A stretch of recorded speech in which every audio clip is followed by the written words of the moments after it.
आज के इस वीडियो में एजुकेशनल साइकोलॉजी में हम बात करने वाले हैं प्रॉब्लम्स ऑफ इंडियन एडोलेसेंट, भारतीय किशोरों की समस्याएं।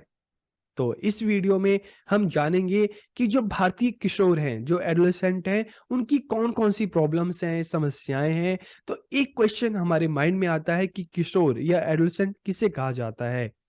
तो बच्चों की जो एज होती है 11 ईयर्स से लेकर और 20 ईयर्स का जो एक टाइम पीरियड होता है, इसके बीच का जो टाइम पीरियड होता है, तो इस एज ग्रुप को किशोर या एडोलेसेंट कहा जाता है। तो इस एज में, इस टाइम पीरियड में पहुंचने पर बच्चों की कौन-कौन सी प्रॉब्लम्स होती हैं, क्या-क्या समस्याएं उनकी होती हैं, तो हम उस पर बात करेंगे। तो वीडियो को हम शुरू करते हैं। Children have a lot of problems during adolescence, कि किशोरावस्था के दौरान बच्चों को काफी समस्याएं होती हैं। कुछ प्रॉब्लम्स की अगर हम बात करें, चाहे उनके टीथ से लेकर, चाहे आइस को लेकर, चाहे सुनने की बात करें, आजकल देखते हैं ना कि छोटे-छोटे बच्चे होते हैं, उनके दाँत खराब हो जाते हैं, या दाँत दूध के दाँत होते हैं, टूट जाते हैं, नए दाँत आते हैं। और खाने-पीने की इन चीज़ों की कमी के कारण, या ज़्यादातर जो मोबाइल या टीवी, इन सब चीज़ों को देखने की वजह से उनकी आँखें खराब हो जाती हैं, ठीक है? सुनने की अगर बात करें तो सुनने की जो समस्याएँ हैं, तो इस तरह की ये कुछ कॉमन प्रॉब्लम्स हैं। तो हम इस पर बात नहीं करेंगे, हम बात करेंगे कि जब बच्चा 10 इयर्स के बाद, 11 ईयर्स से लेकर और 19-20 इयर्स, इस टाइम का जो एक टाइम पीरियड है, इसमें कौन-कौन सी समस्याएँ होती हैं उसके फिजिकल डेवलपमेंट के कारण, हम उसकी बात करेंगे, ठीक है? It is necessary for the teachers to be well aware of these problems, because these problems have a direct impact on the educational achievement of the children। कि जो एडोलेसेंस की जो प्रॉब्लम्स हैं, ठीक है, टीचर्स को इन प्रॉब्लम्स के बारे में पता होना चाहिए, अवेयर होना चाहिए, क्योंकि उनको इन प्रॉब्लम्स के बारे में पता होगा, तभी वो बच्चों को अच्छे से गाइड कर सकते हैं, बच्चों को अच्छे से गाइड कर सकते हैं, उनको आगे बढ़ा सकते हैं, और इसका जो असर है वो बच्चों के एजुकेशनल जो अचीवमेंट है उस पर भी पड़ेगा। अगर बच्चों को अच्छे से गाइडेंस मिलेगी तो बच्चे एक सही रास्ते पर आगे बढ़ेंगे। लेकिन अगर इस टाइम पीरियड में बच्चों को अगर टीचर से या पेरेंट्स से, ठीक है, अच्छी गाइडेंस नहीं मिलती, तो बच्चा कहीं न कहीं गलत रास्ते पर चला जाता है। तो अब इन प्रॉब्लम्स की हम बात करते हैं कि प्रॉब्लम्स कौन-कौन सी हैं। Problems relating to adjustment in schools, कि विद्यालय में समायोजन से संबंधित समस्याएं। तो पहले एक एक पॉइंट मैं आपको बता देता हूं, उसके बाद एक एक करके मैं इसको एक्सप्लेन करूंगा। Okay. Second problem, problems relating to family relationship and social adjustment, की पारिवारिक संबंध और सामाजिक समायोजन से संबंधित समस्याएं।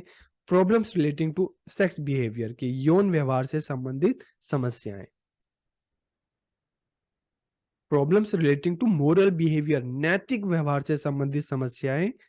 Problems relating to occupational adjustment, व्यावसायिक समायोजन से संबंधित समस्याएं। फाइनेंशियल प्रॉब्लम, वित्तीय समस्या। प्रॉब्लम्स ऑफ ड्रग यूज, नशीली दवाओं के प्रयोग की समस्या। प्रॉब्लम्स ऑफ सुसाइड, आत्महत्या की समस्याएं। तो ये कुछ प्रॉब्लम्स हैं, ठीक है, कुछ समस्याएं हैं जो इस टाइम पीरियड में बच्चों के साथ होती हैं, ठीक है, बच्चे फेस करते हैं। तो अब हम एक एक करके इन प्रॉब्लम्स के बारे में बात करते हैं। सबसे पहले अगर हम बात करें problems relating to adjustment in school, की विद्यालय में समायोजन से संबंधित समस्याएं। तो हम देखते हैं कि जब बच्चा प्राइमरी स्कूल में होता है, 5वीं क्लास तक, मतलब 5th क्लास तक होता है, तो टीचर्स की बात मानता है, ठीक है, एज कम होती है, ठीक है, टीचर्स की सारी बात मानता है, और चीजें एक मतलब सही तरीके से चलती हैं। हम कहते हैं कि इस एज ग्रुप में बच्चे ज्यादा ओबीडियंट होते हैं। लेकिन धीरे धीरे जब बच्चा 6th क्लास में जाता है, 7th क्लास में जाता है, मतलब जो उसकी एज है 10 से ऊपर होने लगती है, ठीक है, तो फिर चाहे हम देखें कि टीचर्स के साथ जो उसका रिलेशनशिप है, या आपस में जो क्लास में जो रिलेशनशिप है बच्चों के साथ, उसमें कहीं ना कहीं हम देखते हैं कि एक आप कह सकते हो कि प्रॉब्लम्स आने लगती हैं। बच्चे छोटी छोटी बात पर आपस में लड़ाई झगड़ा करने लगते हैं, और टीचर से भी उनकी आर्ग्यूमेंट होने लगती हैं। फिर प्राइमरी में जितने बच्चे ओबीडिएंट होते हैं, जब सेकेंडरी स्टेज में जाते हैं, तो कहीं ना कहीं वो चीजें हमें कम देखने को मिलती हैं, ठीक है। सो जो किशोर हैं, एडोलेसेंट जो है, विद्यालय में शिक्षकों एवं अपने साथियों के साथ उचित समायोजन की समस्या का सामना करना पड़ता है इस एज ग्रुप में। और इसकी एक प्रॉब्लम अगर टीचर्स की तरफ से जो इसकी प्रॉब्लम हम देखें तो कुछ शिक्षक रूढ़िवादी होते हैं, कंजर्वेटिव होते हैं नेचर से, ठीक है, और वो क्लास में देखते हैं कि वो बच्चों को इतनी फ्रीडम नहीं देते जिस तरह की फ्रीडम उनको छोटी क्लासेस में मिलती है। बड़ी क्लासेस में जाने पे वो फ्रीडम कहीं ना कहीं खत्म सी हो जाती है, ठीक है। They sometimes even give corporal punishment of the two the children, कि वो कभी कभी बच्चों को शारीरिक दंड भी देते हैं, उनको मारते पीटते हैं।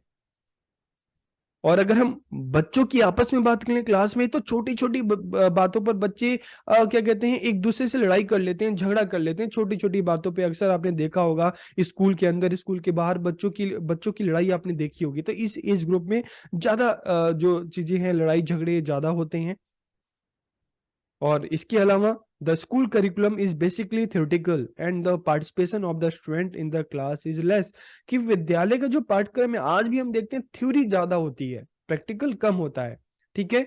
और क्लास में अगर हम देखें तो पार्टिसिपेशन, बच्चों का अगर देखें तो उनका पार्टिसिपेशन कम होता है, ठीक है। तो ये भी कुछ चीजें हैं जिससे बच्चा क्या होता है, क्लास में धीरे धीरे वो परेशान होने लगता है, ठीक है।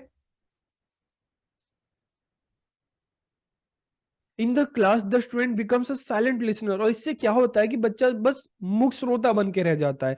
आप भी याद करो अपनी स्कूल के टाइम की, ठीक है। तो क्लास में है कि बस बैठ के सुनना, ठीक है। तो ये भी चीज एक बहुत बोरिंग होती है, तो इससे भी बच्चों को एडजस्टमेंट की प्रॉब्लम होती है। In such a situation teenagers have a lot of difficulty in making adjustment, कि ऐसी अवस्था में जो किशोर है उनको समायोजन करने में, एडजस्टमेंट करने में काफी दिक्कत होती है। और अगर हम बात करें problems relating to family relationship and social adjustment, की पारिवारिक संबंध और सामाजिक समायोजन से संबंधित समस्याएं, तो अब फैमिली से रिलेटेड क्या कौन कौन सी प्रॉब्लम होती है उसको भी देख लेते हैं, ठीक है। इस एज ग्रुप में अगर हम देखें तो बच्चा बाहर जाना चाहता है, निकलना चाहता है, घूमना चाहता है, बहुत सारी ऐसी चीजें हैं, लेकिन पेरेंट्स हैं, ज्यादातर पेरेंट्स हम देखते हैं कि बच्चों को उतनी फ्रीडम नहीं देते, हर चीज के लिए बच्चों को मना कर देते हैं। तो कहीं ना कहीं बच्चे का जो अंदर जो है, आप कह सकते हो कि वो चाहे गुस्सा होना, चाहे एक आपस में जो रिलेशनशिप है वो खराब होना, इस तरह की चीजें भी देखने को मिलती है। तो इससे क्या होता है कि फैमिली में तनाव बढ़ता है, ठीक है। और कहीं ना कहीं एक संघर्ष जो है स्टार्ट हो जाता है। बच्चे स्कूल में टीचर से आर्ग्यूमेंट होने लगती है, घर में पेरेंट्स से उनकी आर्ग्यूमेंट होने लगती है, ठीक है, अपनी फ्रीडम को लेकर, अपनी जो इच्छाएं हैं उसको पूरा करने को लेकर।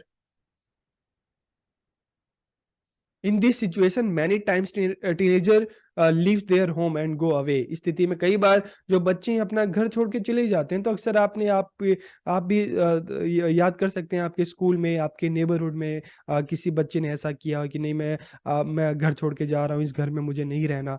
तो इस तरह का जो, चाहे स्कूल में बात करें चाहे घर में, इस तरह की जो प्रॉब्लम होती है, बच्चों को लगता है उतनी फ्रीडम नहीं मिल रही तो घर छोड़ के चले जाते हैं बच्चे। हाँ, बेशक से कुछ टाइम बाद वापस आ जाते हैं, सुबह गए शाम को आ गए या एक दो दिन बाद आ गए, लेकिन कई बच्चे होते हैं वो चले जाते हैं, ठीक है। तो इस तरह की जो प्रॉब्लम है हमें इस एज में देखने को मिलती है। Due to family conflict teenager do not get proper guidance from the their parents, कि अगर बात करें घर में ही माता पिता के साथ बच्चों का इस तरह के संघर्ष होगा, ठीक है, कॉन्फ्लिक्ट्स होंगे, तो फिर क्या होगा कि बच्चे अपने मदर फादर की नहीं सुनते, चाहे अच्छी बातें हो, और जो पेरेंट्स होते हैं अपने बच्चों की नहीं सुनते। तो जब जब एक कम्युनिकेशन अच्छा होता ही नहीं है तो क्या होगा कि बच्चों को प्रॉपर गाइडेंस मिलता ही नहीं है, और बच्चे कहीं ना कहीं गलत रास्ते पर चले जाते हैं। This makes their problem more complicated, कि इससे जो उनकी समस्याएं हैं और अधिक जटिल हो जाती हैं। पारिवारिक संघर्ष का प्रभाव किशोरों के अन्य दूसरे तरह के संबंधों पर पड़ता है, चाहे उनके टीचर्स के साथ रिलेशनशिप है, चाहे जो पीयर ग्रुप है उसके साथ, चाहे आस पड़ोस के साथ। अक्सर आपने देखा होगा अगर आपके घर में शांति नहीं है, ठीक है, तो आपकी नेबरहुड में भी आपका इतना अच्छा रिलेशन नहीं होता। अगर मान लो आपने देखा होगा नेबरहुड की कोई फैमिली आपस में लड़ती रहती है काफी, तो उनका जो आसपास जो सोसाइटी में लोगों से इतना अच्छा रिलेशन नहीं होता। और अगर घर में तनाव है तो आपके मन में भी अंदर से परेशान होते हो, फिर आप स्कूल में जाते हो, वहाँ पे अपने जो आप फ्रेंड्स हैं उनसे भी इस तरह का कॉन्फ्लिक्ट होता है, टीचर से होता है। तो अगर आपके घर में शांति नहीं है, मन में शांति नहीं है, तो फिर आपकी जिंदगी जो है, आप कह सकते हो कि आप अंदर ही अंदर घुटते रहोगे, परेशान रहोगे। ओके, तो इसलिए अगर स्कूल में हम बात करें तो स्कूल में टीचर्स को चाहिए, ठीक है, कि बच्चों को फ्रीडम दे, बच्चों को टीचिंग लर्निंग में इंगेज करें, ठीक है, ताकि बच्चों को लगे, अपनी प्रेजेंस का एहसास हो। और घर की अगर बात करें तो वहाँ पे फैमिली को चाहिए कि बच्चा इस एज ग्रुप में पहुंच रहा है तो बच्चे के साथ एक फ्रेंड की तरह बिहेवियर करें, उसको उससे बात करें, उसको जाने, उसकी समझे, उसकी क्या प्रॉब्लम्स है, क्या इच्छाएं हैं। तो एक अच्छा कम्युनिकेशन होना बहुत जरूरी है, तभी इस तरह की जो प्रॉब्लम्स है उसको कम किया जा सकता है। Problems relating to sex behaviour की यौन व्यवहार संबंधी समस्याएं, ठीक है। तो अगर इस ग्रुप की बात करें 10 के बाद देखिएगा, चाहे गर्ल्स हैं चाहे बॉयज हैं, उनकी जो फिजिकल डेवलपमेंट होने लगती है, ठीक है, बहुत सारी चीजें उनके जो बॉडी में चेंजेस आते हैं। तो उससे जो एक जो प्रॉब्लम सेक्सुअल बिहेवियर से रिलेटेड जो प्रॉब्लम होती हैं, इसमें क्या है कि अपोजिट सेक्स जो होता है अट्रैक्शन, कि जो लड़के हैं लड़कियों की तरफ अट्रैक्ट होते हैं और जो लड़कियां हैं लड़कों की तरफ अट्रैक्ट होती हैं, ठीक है। तो लेकिन प्रॉब्लम क्या आ रही है, प्रॉब्लम ये आ रही है कि बच्चों का जो फिजिकली डेवलपमेंट तो हो रहा है, लेकिन मेंटली जो मेच्योरिटी आनी चाहिए नहीं आती। फिजिकली मेच्योरिटी तो आ जाती है, लेकिन दिमागी रूप से अभी उतने मेच्योर नहीं होते बच्चे, ठीक है। तो इसलिए फिर क्या होता है, इसका रिजल्ट क्या होता है कि बच्चे हैं वो गलत कामों में लग जाते हैं, ठीक है। तो अगर हम देखें इस एज ग्रुप में कि जो गर्ल्स हैं प्रेग्नेंट हो जाती हैं, और गर्ल्स बॉयज जो है फ्रेंडशिप और ये सारी चीजें ज्यादा देखने को मिलती है, बड़े बड़े वादे होते हैं, ठीक है। तो इस टाइम जो चीजें हैं, अगर सही डायरेक्शन बच्चों को नहीं मिलेगा, उनको जो सेक्स एजुकेशन नहीं मिलेगी, तो बच्चे अक्सर इस तरह की गलत एक्टिविटी कर लेते हैं, ठीक है। क्योंकि फिजिकली मेच्योर हो रहे हैं, मेंटली मेच्योर नहीं है, सही गलत का उनको नहीं पता, जो अच्छा लगता है वो करना है। Such teenager also loss their social prestige. इससे क्या होगा कि ऐसे किशोरों की जो सामाजिक प्रतिष्ठा है वो भी खत्म हो जाती है इस प्रॉब्लम्स की वजह से। The problem become so serious that children even commit suicide. तो इससे क्या होगा कि बच्चे इतने सीरियस हो जाते हैं, समस्या इतनी बड़ी हो जाती है कि बच्चे आत्महत्या तक कर लेते हैं। तो इसलिए जरूरी है कि इस तरह की अगर प्रॉब्लम ना हो, खत्म करनी है, तो बच्चों को अवेयर किया जाए इसके बारे में कि अब आपकी इस एज में आपको क्या क्या प्रॉब्लम्स हो सकती हैं, ठीक है। तो बच्चों को इसके बारे में बताया जाए, उनको सेक्स एजुकेशन दी जाए। फिर हम बात करते हैं problems relating to moral behaviour. अगर हम मोरल बिहेवियर की बात करें, नैतिक व्यवहार की बात करें, तो देखिए इसका है ये इंडिविजुअल टू इंडिविजुअल होता है। तो इस टाइम क्या है कि बच्चा, ठीक है, अपने कुछ स्टैंडर्ड, कुछ नॉर्म्स अपने आप से कुछ डिसाइड कर लेते हैं कि जो ऐसा करेगा, जो मतलब हम कहते हैं ना कि हर बच्चे का अपना परसेप्शन होता है, तो अपना अपने मन में बना लेते हैं कि जो ऐसा करेगा, ठीक है, वही अच्छा है, और जो हमारे हिसाब से नहीं चलेगा वो अच्छा नहीं है। तो अक्सर आपने देखा होगा कि बच्चे एक दूसरे को जज करते हैं कि अच्छा वो ऐसा करता है तो वो खराब है, ठीक है। तो इस तरह से जो बच्चे हैं क्या करते हैं कि adolescent at this age set very unrealistic high standard for themselves which they often fail to meet. कि इस तरह के, चाहे अपने लिए चाहे दूसरों के लिए, इस तरह के मानक निर्धारित कर लेते हैं। Due to this there is a defect in them and many types of problem arise. कि इससे क्या होता है, उनमें दोष भाव उत्पन्न होता है, अनेक तरह की समस्याएं होती हैं, ठीक है। तो एक दूसरे के लिए दोस्त कैसे होने चाहिए, प्यार कैसा होना चाहिए, क्या करना चाहिए क्या नहीं करना चाहिए, इंडिविजुअल टू इंडिविजुअल हर बच्चे के अपने मानक होते हैं। लोग उसके हिसाब से काम करते हैं तभी अच्छा है, नहीं करते तो इसलिए देखो होगा कि दोस्ती में अक्सर दरार आती रहती है, ठीक है। एक दूसरे से फ्रेंडशिप बहुत जल्दी होती है, बहुत जल्दी टूट जाती है। घर में भी आर्ग्यूमेंट होने लगते हैं बच्चों के, ठीक है। टीचर्स के साथ भी होने लगते हैं, नेबरहुड में भी इस तरह की चीजें होने लगती हैं। तो काफी चीज इस टाइम हमें देखने को मिलती है। तो इस तरह से जो देखें, ये भी एक बहुत बड़ी प्रॉब्लम है कि बच्चों को सही गलत का नहीं पता होता। बच्चे अपने हिसाब से ही कुछ स्टैंडर्ड सेट कर लेते हैं, ठीक है। तो इससे क्या होता है, देखो बहुत बार आपने देखा होगा कि स्कूल्स में बच्चे, हाँ मुझे इतने परसेंटेज लाने हैं, ठीक है, मुझे 80 लाने हैं, मुझे 90 लाने हैं, मुझे 100 लाने हैं, उतने आ जाते हैं तो ठीक है, नहीं आ जाते तो बच्चे कहीं ना कहीं खुद में गिल्ट करने लगते हैं कि हम नहीं ला पाए उतने, दूसरों के ज्यादा आ गए, हमारे उतने अच्छे नहीं आए, ठीक है। और बच्चे मान लेते हैं कि अगर दूसरों के ज्यादा आ गए हमारे कम आ गए तो मतलब हम पढ़ने में अच्छे नहीं है। इस तरह के अपने स्टैंडर्ड खुद बना लेते हैं। तो इस तरह से देखें तो बच्चे परेशान होने लगते हैं, ठीक है। तो स्टडीज में देखा गया है कि जो एडोलेसेंट है दूसरों के लिए भी इस तरह के स्टैंडर्ड जो है डिसाइड कर लेते हैं, और अगर सामने वाला भी पूरा ना कर पाए तो आपस में लड़ने झगड़ने लगते हैं कि तुमने ऐसा क्यों नहीं किया। आपस में दोस्ती में भी इस तरह की चीजें होती हैं कि हम सामने वाले से जरूरत से ज्यादा उनसे एक्सपेक्टेशन करने लगते हैं, जो चीजें नहीं होती तो अक्सर हमारी लड़ाई झगड़े होते हैं, ठीक है, तो इस एज में ये चीजें ज्यादा देखने को मिलती है। There are some teenagers who are unable to learn what is right and what is wrong, कि बहुत सारे जो बच्चे हैं उनको यही नहीं पता है कि सही क्या है गलत क्या है। तो इस तरह की प्रॉब्लम्स होती हैं। ठीक है, तो इसलिए चाहिए कि देखो एक प्रॉपर गाइडेंस है, चाहे बच्चा टीचर्स के पेरेंट्स को पता होना चाहिए, टीचर्स को पता होना चाहिए, और बच्चों को भी अवेयर किया जाए ताकि इस तरह की प्रॉब्लम ना हो। पेरेंट्स को सिखाना चाहिए, टीचर्स को सिखाना चाहिए बच्चों को क्या सही है क्या गलत है।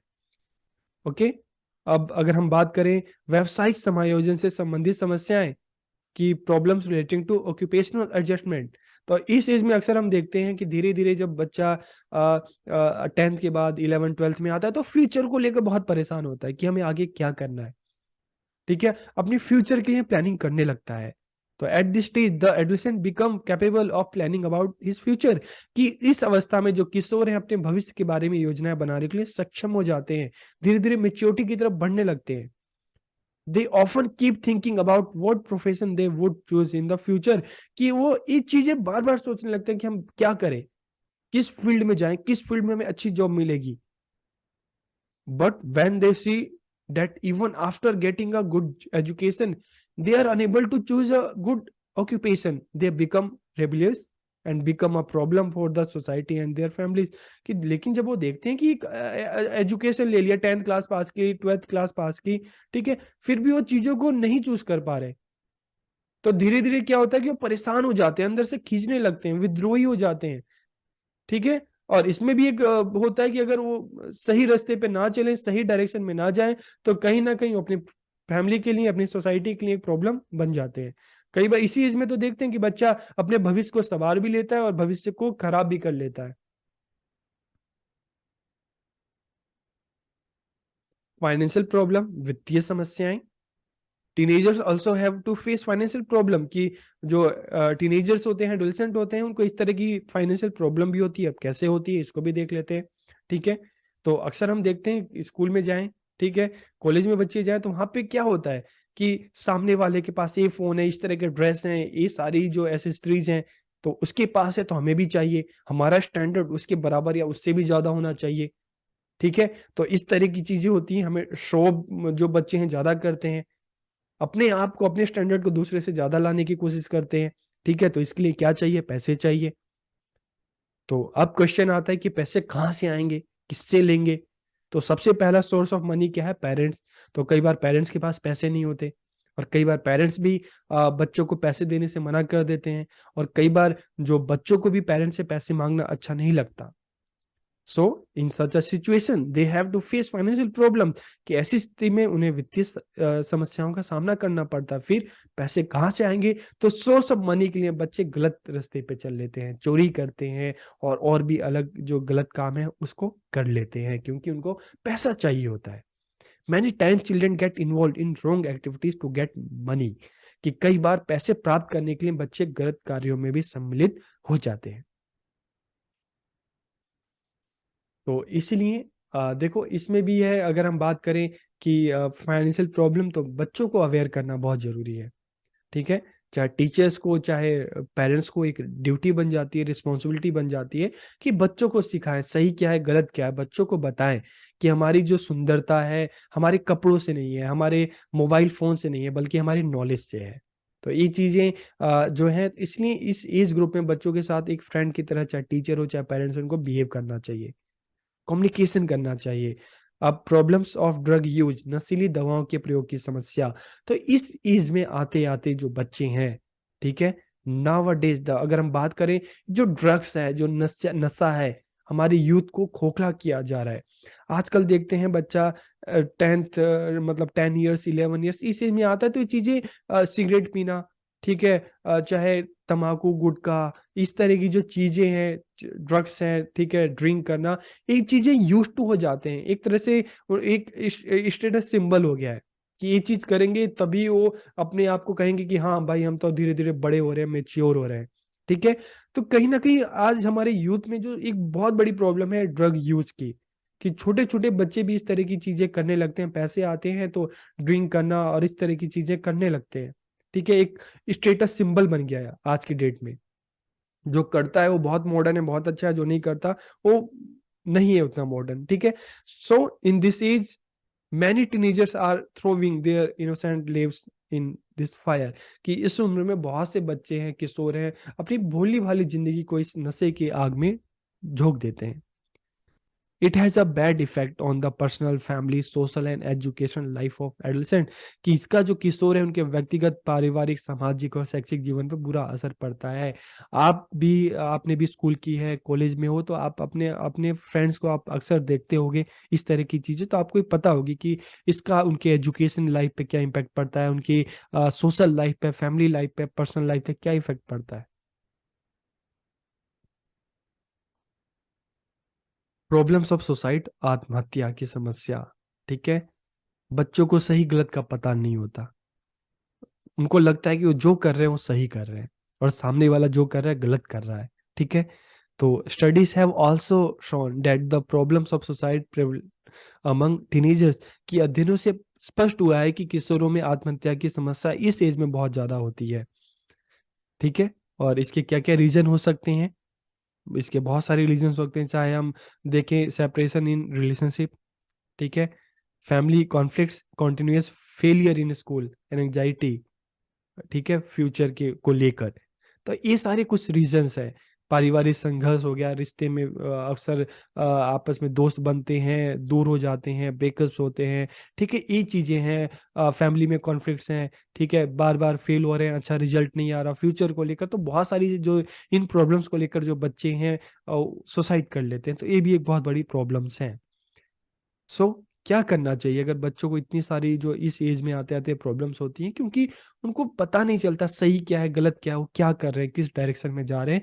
तो टीचर्स को इन चीज़ों को लेके अवेयर होना चाहिए, पता होना चाहिए कि बच्चों को इस तरह की प्रॉब्लम्स होती हैं। तो टीचर्स को भी अवेयर होना चाहिए, पेरेंट्स को भी होना चाहिए, बच्चों के साथ एक अच्छा कम्युनिकेशन करें, उनको अवेयर करें चीज़ों को लेकर, ठीक है। तो कुछ अगर इस तरह की चीजें होंगी तो बच्चों को इन प्रॉब्लम से बचाया जा सकता है, उनको एक सही डायरेक्शन दिया जा सकता है। तो आपको ये वीडियो कैसा लगा कमेंट करके जरूर बताइएगा। आप सबका बहुत बहुत धन्यवाद।